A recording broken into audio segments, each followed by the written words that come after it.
어디서 뭐 전쟁이 나거나 뭐 갑자기 뭐 사회 혼란스럽거나 이럴 때는 대통령이 국민의 기본권을 침해할 수도 있어요. 그래서 국가 기본권은 국가의 존립이나 헌법 질서를 이끌게 하는 비상사태가 발생한 경우에 국가를 보존하고 헌법 질서를 유지하기 위한 헌법 보장의 수단이에요. 그리고 계엄령이라든가 뭐 이런 게 해당되는 거죠. 그러나 국가 기본권의 인정은 동시에 권력의 집중과 입헌주의의 일시적 정지를 말미암아 입헌주의 그 자체를 파기할 위험성이 초래되죠. 실제로 우리나라 시골유신 같은 경우는 그건 불법적인 거죠. 왜냐하면 계엄령을 선포했어요. 계엄령을 선포하면 실제적으로 뭐 국가가 엄청나게 혼란스럽거나 해야 되는데 그것은 우리나라가 남북이 대치하고 있고 북한이 첨예하게 대한민국을 적화야역에 불타 있는데 국론 분열이 되면 전쟁을 치료할 수 있다. 예단해 가지고 했어요. 말도 안 되는 거죠. 그렇게 할 수도 있는 거예요. 따라서 헌법에서 국가기본권의 발동 기준과 내용 그리고 그 한계에 관해서 상세히 규정함으로써 그 남용 또는 악용의 소지를 줄이고 심지어는 국가기본권의 과잉 행사 때는 저항권을 인정하는 등의 필요한 제도들도 함께 마련해 두는 것이 현대의 민주주의가 헌법 국가의 일반적 태도이다. 아무리 국가 기본권에 의해서 국민의 기본권을 침해할 수 있다 하더라도 한계를 넘으면 안 된다는 거죠. 한계. 다음 저항권 것도 애매합니다. 저항권. 우리나라는 그동안 저항권에 대해서 좀 소극적이었어요.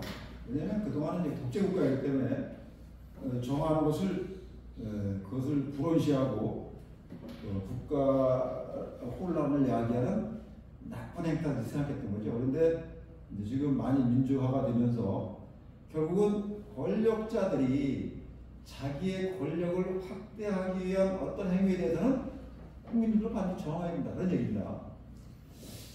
근데 이것도 애매해요. 저항권에 대한 재판의 근거로 책임 및 적용 여부에 대한 대법원의 견해. 그리고 김재규, 박정희 대통령 시기 사건에 관련된 겁니다. 현대 입헌 자유민주주의 국가의 헌법 이론상 자연법에서 우러나온 자연권으로서의 소위 저항권이 헌법이나 실정법에 규정되어 있든 없든 간에 엄정한 권리로 인재우대한다는 논리가 시인된다 하더라도 그 저항권이 실정법에 근거를 두지 못하고 오직 자연법에만 근거하고 있는 한 법관은 이를 재판기법으로 원유할 수 없다고 할 것인가.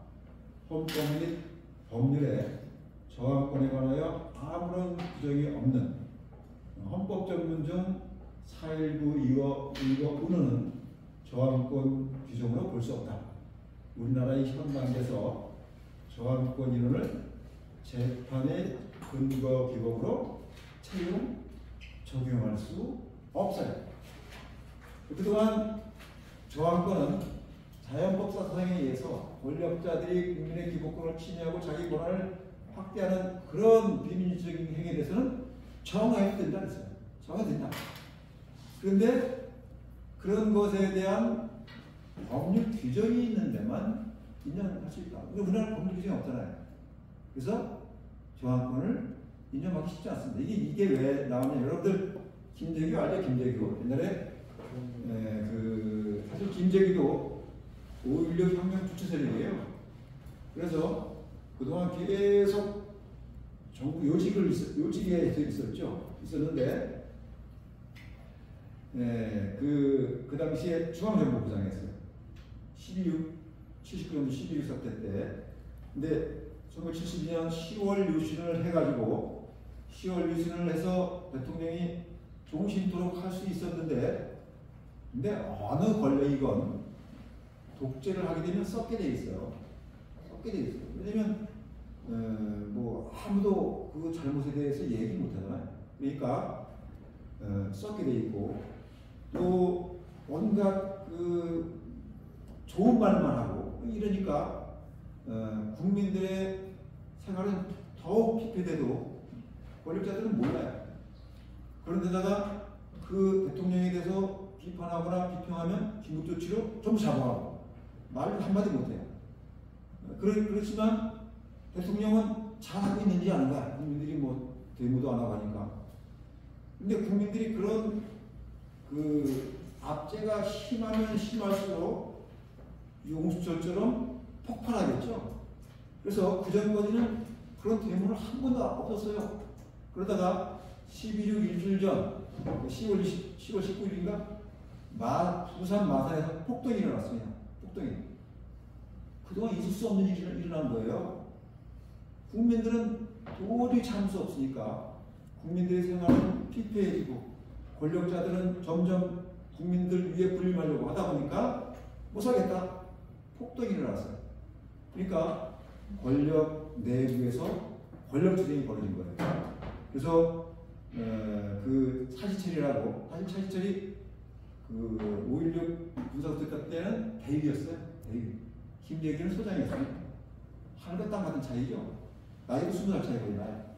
그런데 차시철이가 대통령 앞에서는 대통령을 치다부지처럼 모시고 대통령에 대해서 대통령이 바라는 대로 다 하는 거예요. 그러니까 대통령이 엄청나게 신임한 거죠. 그러니까 간이 배 밖에 나왔어요.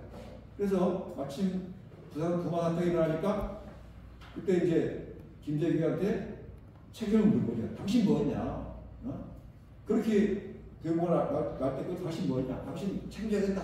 그냥 한참 후배이면서 그런 놈이 그러니까 얼마나 기분이 나쁘겠어요. 그래서 10월 26일 날 궁정동이라는 그 대통령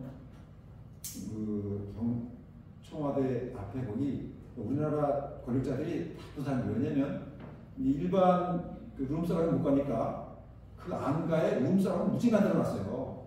그래서 거기서 뭐 저 가수 뭐 연예인 데려다 놓고 뭐 이렇게 술 파티를 했는데 그날도 이제 그 술 파티를 하는데 김재규가 총을 가지고 쏴 죽인 거죠. 그래서 왜 죽였냐 하니까 재판에서 그 사람만 죽으면 우리나라 민주화 될 것 같아서 죽였다. 그러니까 그 김재규에 대해서 변론하는 사람들이 저항권을 주장하면서 이 사람들의 김재규의 행동은 책임을 지을 수가 없다. 저항권에 대해서 저항한 것이다. 이렇게 주장한 것인데 재판부의 판단은 그것을 저항권으로 인정할 수 없다는 판례입니다.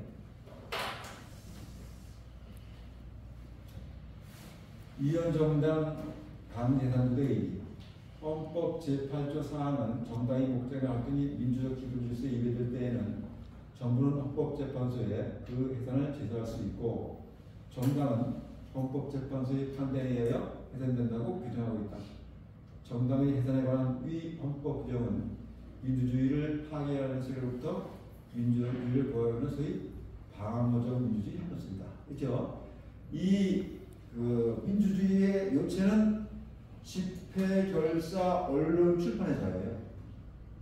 집회, 결사, 언론, 출판의 자유가 보장돼야만이 민주주의가 확립될 수 있어요.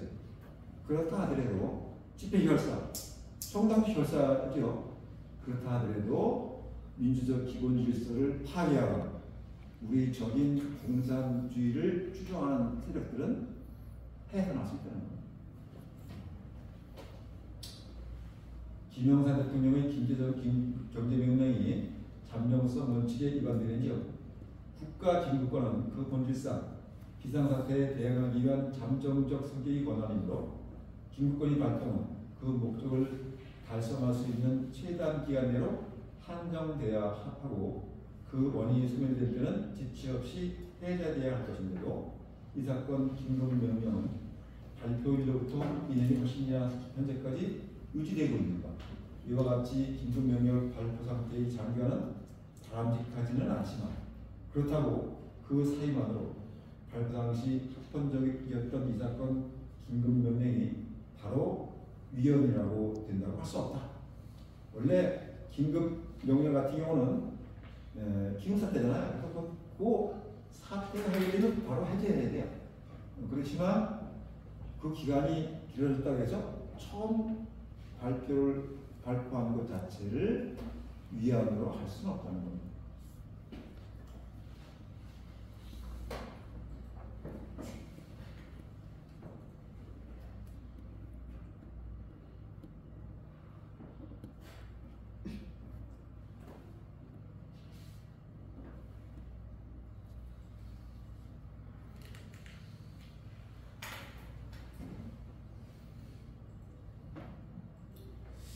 자, 우리나라 대한민국 헌정사. 대한민국 헌정사는 우리나라 현대 역사의 굴곡을 그대로 반영한 거예요. 우리나라 역사에 있던 많은 사건이 결국 헌법 개정으로 귀결됐습니다.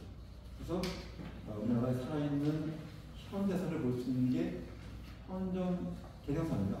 헌법 개정사. 그래서 헌법은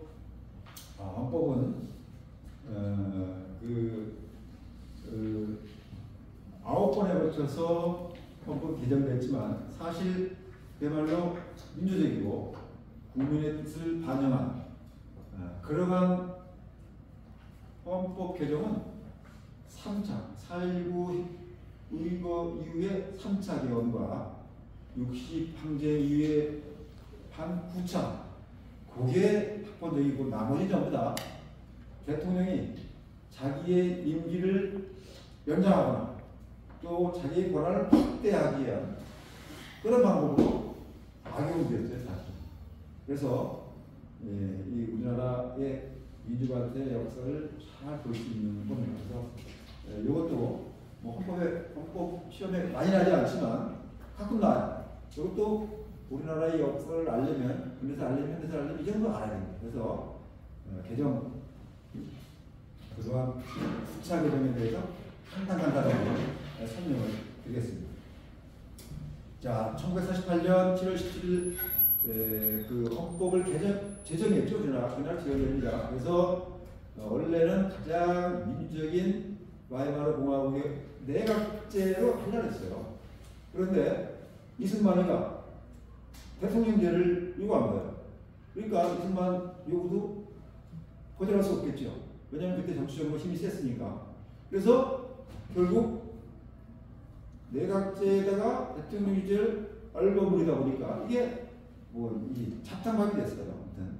그래서 그렇게 해서 일단 그 개헌돼가지고 그 법에 의해서 대통령도 국회에서 뽑고 해가지고 그 대통령을 했는데 가만 보니까 대통령을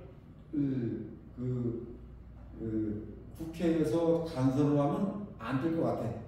그러니까 직선으로 바꾸려고 한 거예요. 그런데 그 당시에 야당에서는 대통령이 안 되겠다. 내각제로 하자.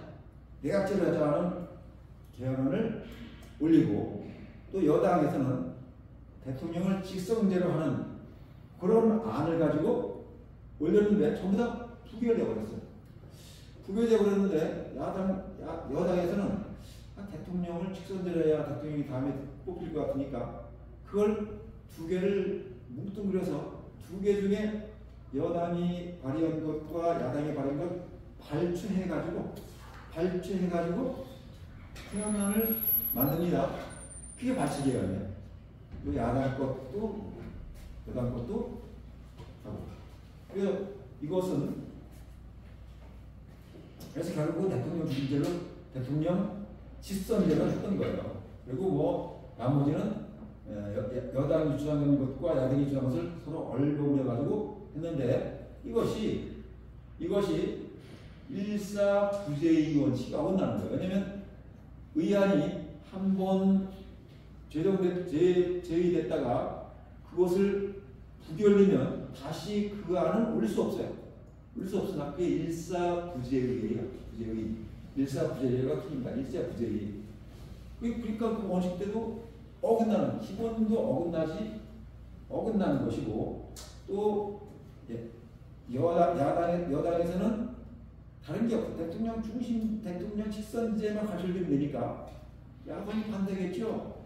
그러니까 강제로 야당 발언도 못하게 하고 그냥 강제로 의견은 불법적인 그런 방법으로 개헌하는 것이 제1차 개헌. 이것을 발췌개헌이라고 해요. 발췌개헌. 그런데 대통령을 그 직선제에서 하고 보니까 아니 3선 원래는 1차에 4년으로 하고 1차에 걸쳐서 연임할 수 있고 8년밖에 못하게 돼요. 근데 더 하고 싶은 거예요. 더 하고 싶으니까 초대 대통령이니까 초대 대통령은 3번까지 할 수 있도록 법을 또 헌법을 개정합니다. 개정하는데 이게 말도 안 되죠. 말도 안 되니까 처음에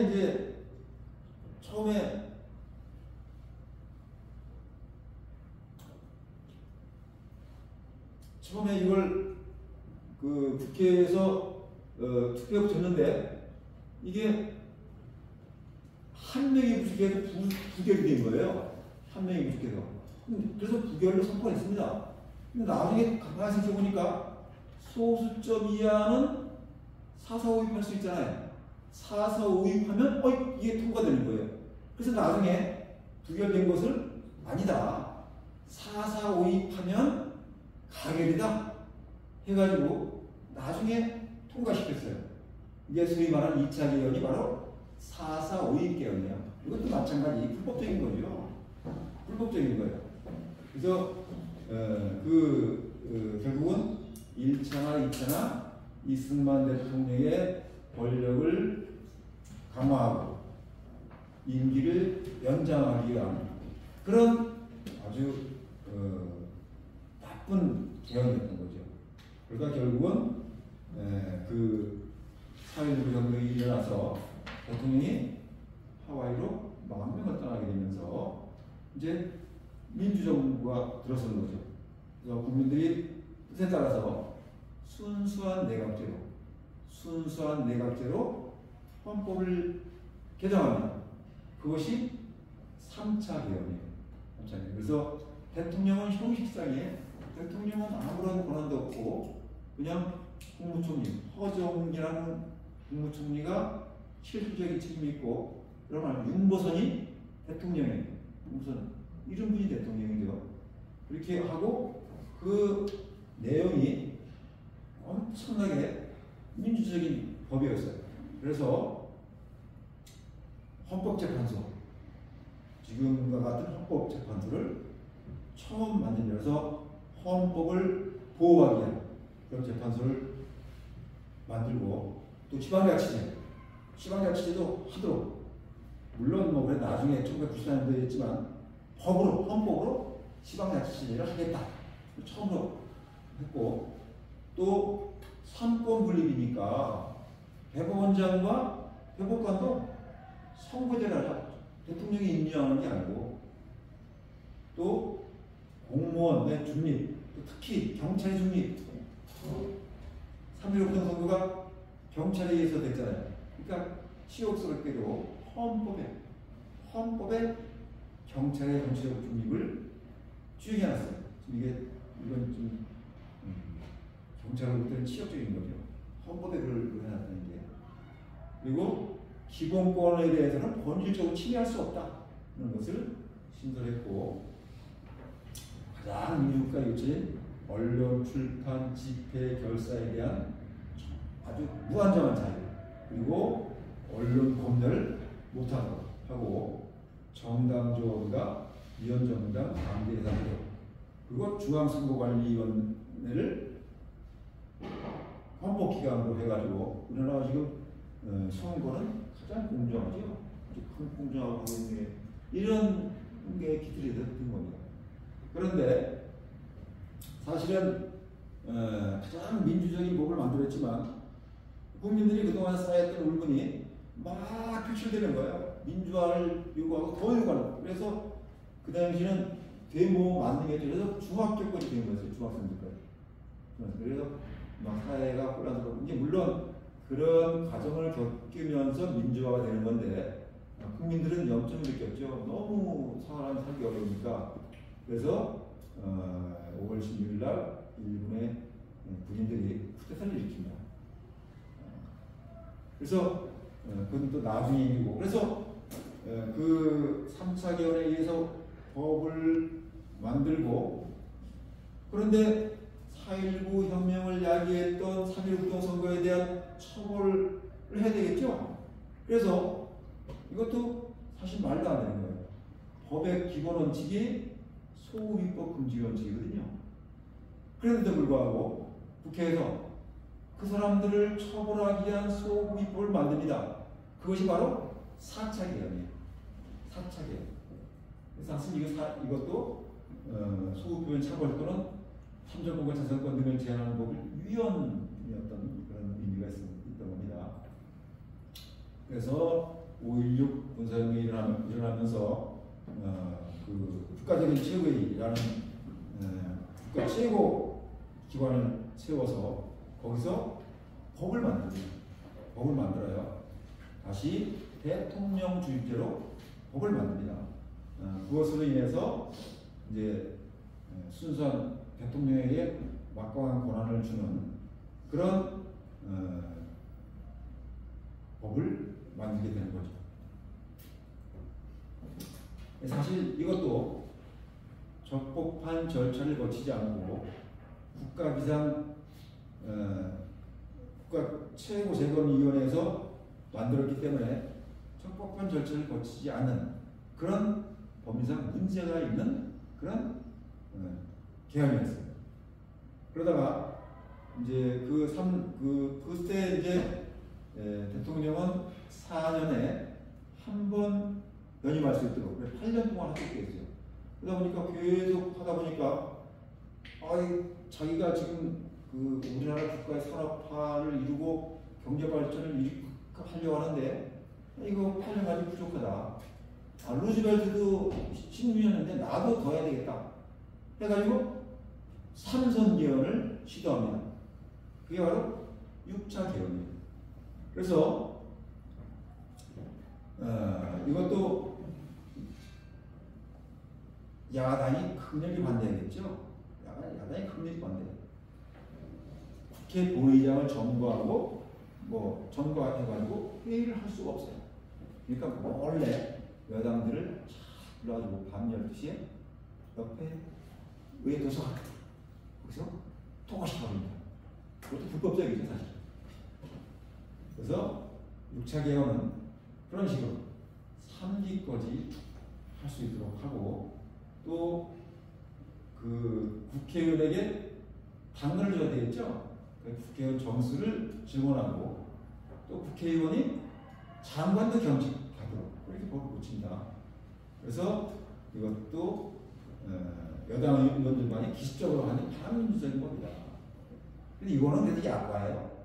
그러다가 4년을 더 해보니까 이게 계속 내가 계속 4년마다 이게 선거하느니 내가 계속 하는 게 좋겠다 해가지고 10월 10일 날 선포합니다.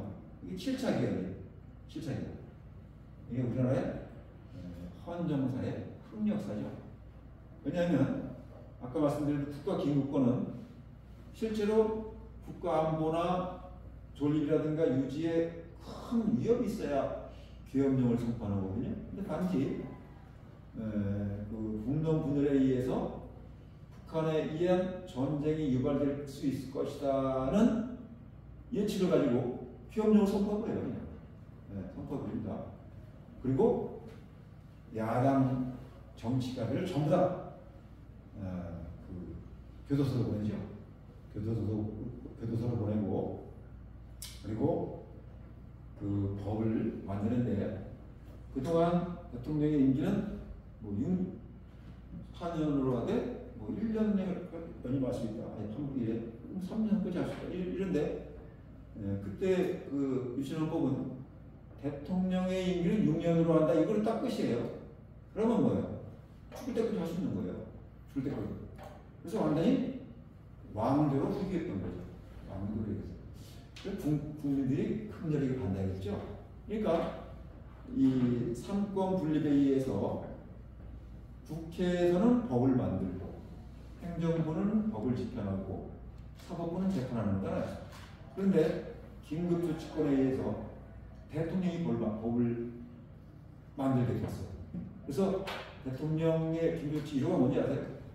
우리나라 헌법, 유신헌법에 대해서 비판, 논쟁하지 말라. 이거예요.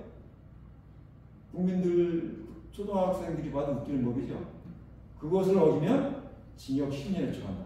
그래서 아니 입이 있는데 이 헌법이 민주적이다, 민주적이지 않다 비판할 수 하지 말라는 게 이게 법이에요. 그러니까 사람들이 극렬히 저항을 했죠.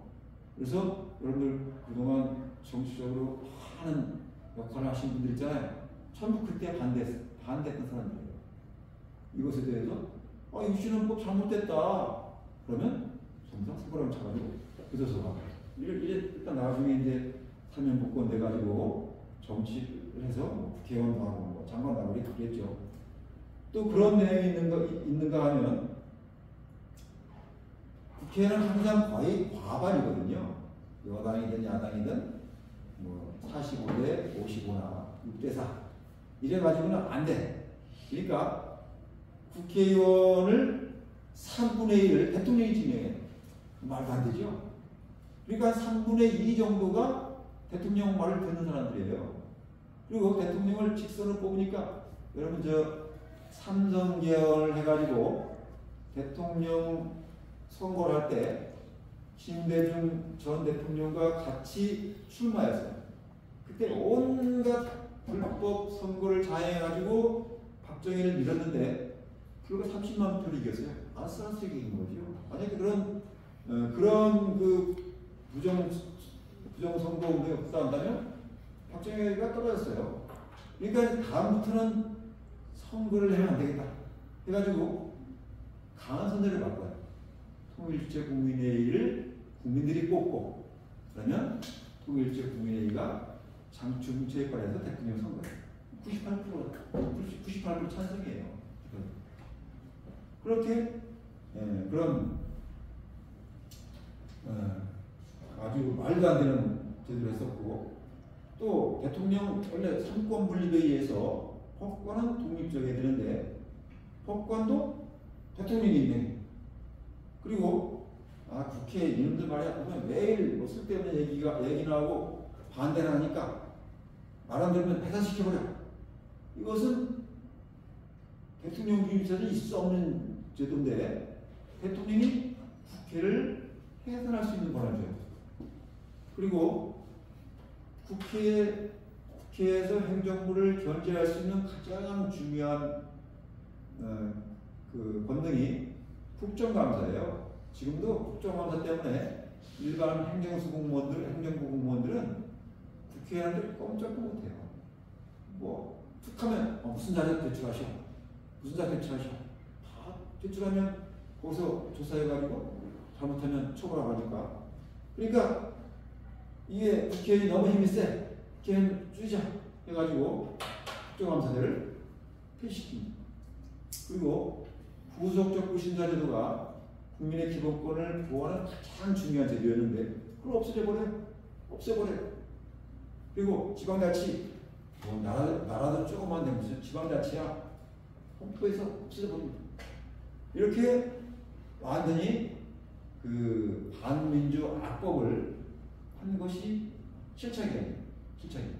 그래서 이것은 그 여러 가지 볼 때 그 헌법 개정이 한계를 초월한 그런 개정이었다.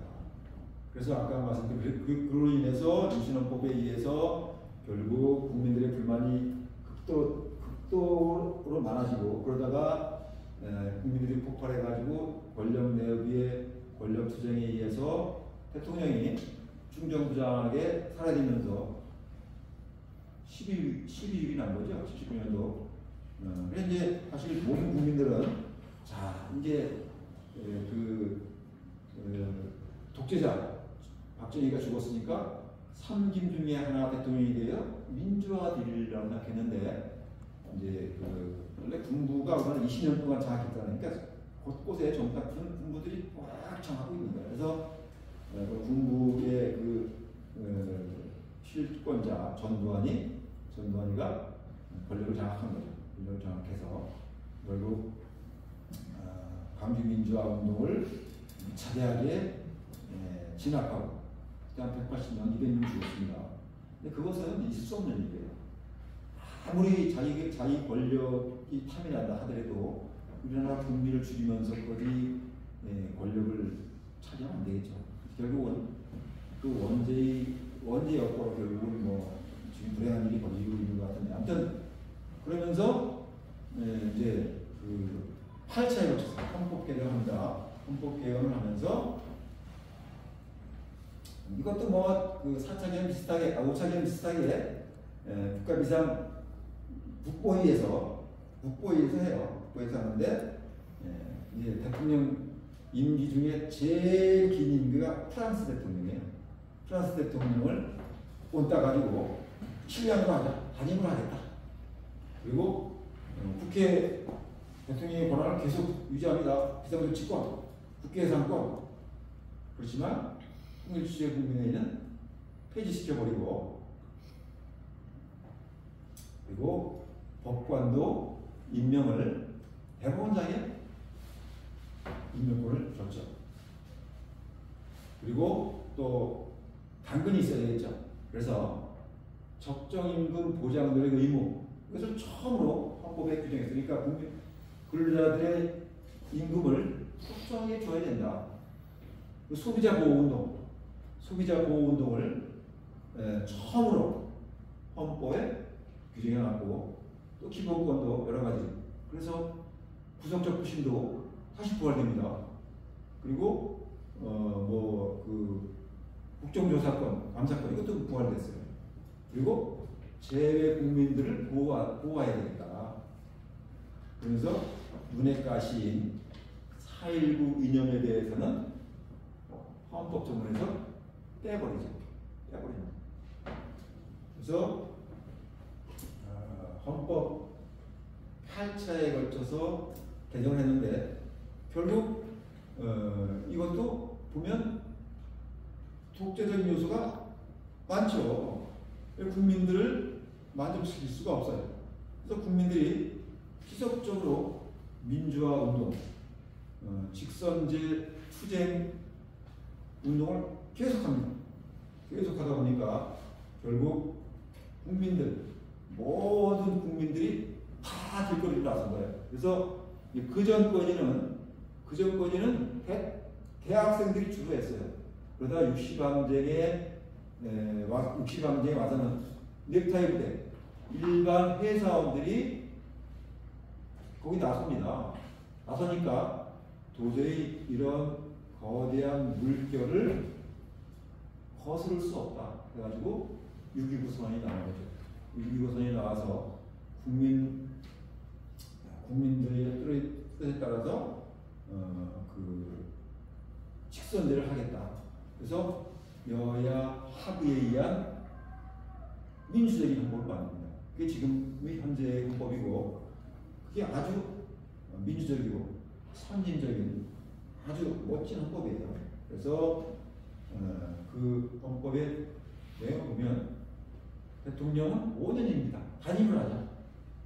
국정 경제를 부활했고 대통령 권한을 너무 키운 비상조치권 폐지시키고 대통령의 국회의사권 폐지, 대법관 임명도 국회 동의를 받도록 했고 헌법재판소를 부활했어요.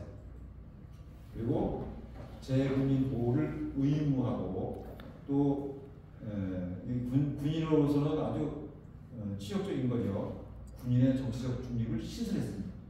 그리고 기본권을 강화했고 그리고 헌법 전문에 다시 4.19 민주이념을 집어넣게 되었죠. 그래서 그 현재까지 이루고 있는데 또 헌법을 항상 국민의 뜻을 반영해야 되고 또 사회라든가 역사 발전에 위해서 바뀔 수 있어요. 지금도 계속 그 헌법 개정에 대한 얘기가 많죠. 지금도 개헌론이 항상 잠복되어 있습니다. 그래서 어떤 계기만 되면 개헌론을 들으라. 왜냐면 우리나라 이게 약간 기형적이죠. 왜냐면 대개 대통령과 국회의원은 같이 그 국민들의 뜻을 물어야 되는데 대통령 임기는 5년이고 국회의원은 4년이다 보니까 이게 안 맞아요. 이를테면 대통령은 작년에 선출돼가지고 지금 임기를 시작한 지 한 2년 됐는데 내년에 통선을 해요. 그 통선에서 다행스럽게도 여당이 과반 이상 의석을 차지하면 모르겠지만 또 불행하게도 과반을 차지하지 못하면 대통령은 또 자기의 권력이 누수될 가능성이 많아요. 그러니까 이게 똑같이 임기를 맞춰서 국민의 뜻을 심판을 받아야지 지금처럼 이때니까 툭하면 권력 누수 현상이 오고 또 그로 인해서 국력의 낭비가 많다 해가지고 때가 될 때마다 계속 개헌론을 주장하기도 하고 또 어떤 사람들은 아직도 그래도 세계적으로 가장 민주적인 제도는 내각제다. 어느 나라를 보면 결국 대통령이 권력을 자기가 독점하려고 하고 권력을 확대하려고 하고 그러다 보니까 여러 가지 문제가 발생하고 결국 우리나라 대통령 중에 3명의 죽은 사람이 얼마나 되냐. 교도소 안 간 사람이 얼마나 되냐. 전부 다 얘기하고 그게 결국은 제왕적 대통령 주의 때문에 그렇다. 그래서 내각제를 개헌하자. 이런 말도 계속 주장하고 있어요. 그래서 이제 어느 순간 또 그런 국민들의 여론이 폭발하게 되면 다시 또 그런 식으로 바뀔 수도 있습니다. 그러니까 이런 그 헌법은 그 우리가 살아있는 우리 현실과 연계되어 있어서 항상 바뀔 수도 있다. 물론 그리고 지금 9차에 걸쳐 헌법 개정을 봐왔지만 그게 국민들의 뜻에 의해 되는 게 없어요. 또 어떤 정치적 변혁이 일어날 수 있고 그게 좀 바뀌겠죠. 그래서 헌법은 항상 바뀌게 돼 있다. 왜냐하면 정치적이기 때문에. 그래서 지금까지 우리나라 헌법 개정사를 보면서 이 결국은 우리나라 현대사예요. 현대사이고 또 거기서 교훈을 얻을 수 있겠죠. 그 국민들의 그 감시와 국민들의 뜻에 따라서 지금 민주헌법을 쟁취했거든요. 마찬가지로 언제든 권력자들은 자기 권한을 확대하려고 하고 국민에 군림하려고 하고 있어요. 그런 것에 대해서 국민들이 눈을 크게 뜨고 그런 일이 없도록 우리의 기본권이 침해되지 않고 우리의 국가 존립이 위태롭지 않도록 하는 것은 권력자들, 공무원들이 아니라 국민들이 국민의 헌법에 대해서도 관심을 가져야 된다고 얘기하면서 조금 빨리 끝나겠습니다. 수고하셨어요. 수고하셨습니다.